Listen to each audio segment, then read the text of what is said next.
Hey, I'm Neverjam, or that guy that makes the game about spiders with laser swords.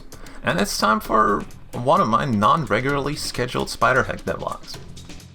It's been a couple of months since I released SpiderHeck Demo on Steam, and by the way, thank you all for playing it. We have been consistently hovering on the second to sometimes even the first page of most popular demos, and that to me is kind of mind-blowing. So what have I been at? Well, based on your feedback, I am pretty happy with how the game plays, so I don't think I'm planning any big reworks in terms of core gameplay, so I'm mostly focusing on polish and adding more content.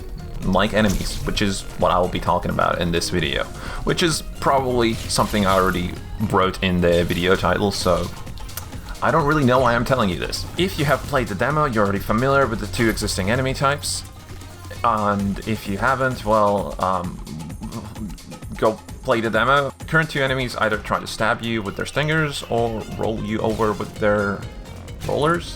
What I'm trying to tell you is that they're melee-based enemies that just charge at you and kind of behave in a very similar way. So with the new enemies, I kind of want to change up the gameplay a little bit, and the obvious way to do that when all your enemies are melee is, well, add ranged enemies. I know. Genius. Work in progress warning. Anything I show here is probably getting more changes during the development, or if it gets really annoying to work on, it might even get deleted. Don't get attached to it. With that in mind, let's continue. First enemy I worked on was this bug thing I am calling Kherpi. For some reason, my brain didn't let me just make a wasp with a gun, even though it does kind of sound cool now when I say it, because I needed to do something, well, interesting. So I ended up with this beetle thing that shoots energy balls at you. There are a couple of cool things about it. Initially, the projectiles it shoots were meant to be fast and very bouncy, kind of like the ones in Half-Life 2. But I quickly realized that giving something like that to the enemies was going to get very frustrating with all the bounciness. It's going to lead to a lot of random deaths, which, let's be honest, the game already has plenty of those. So instead, I slowed the projectiles down quite a bit, and to still keep them a threat, I made them bigger and also made them follow players. So that might sound a bit scary or overpowered, but there are a bunch of ways to counter these projectiles. The obvious one, just move out the way. But besides that, you can also shoot them to destroy them, or just because it seemed like the obvious thing to do in my type of game, well, you can deflect them with your particle blade.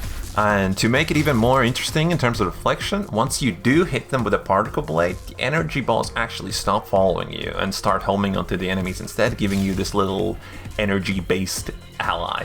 So my main intention with this enemy was to make it more like an annoying pest that isn't quite dangerous up front, but needs to be dealt with fast, or otherwise it's just going to fly around there and make more of those energy balls until you get overwhelmed and bounce into one of them. And just to prevent you from simply shooting it, since Kherpi is quite slow and big and all you would need to do really is just, well, click on it, the only way to kill it is by hitting its glowing bit at its back. Or you will need to hit it multiple times. So first it spins, you stun it, and then it spins around. So it can get a little bit tricky, or you can just use explosives. Those work fine. Second enemy I made is a bit more straightforward. I'm currently calling it Wisp, but it might need to be renamed, as I don't really think that name is a perfect match at this point. The goal with this enemy was to make something opposite of Kherpi, something that is fast and hard to hit. Also, I wanted to give it a bit more of a classic weapon instead of this weird energy ball thing. So the way it behaves is it zips around in an unpredictable way until it decides to focus on you and blast you with its weapon. From the test so far, it can get pretty stressful when you're facing like other enemies and see a Wisp near you charging its cannon and just need to think about moving. Also, it is surrounded by these spinning blades, so you probably should avoid touching it with your spider body. Well, as for counterplay, it's pretty simple. The enemy is very fragile, so as long as you can hit it, it's dead. So for some weapons it's gonna be easy, for some weapons it might get a bit complicated. And of course, you can deflect the shots with a particle blade.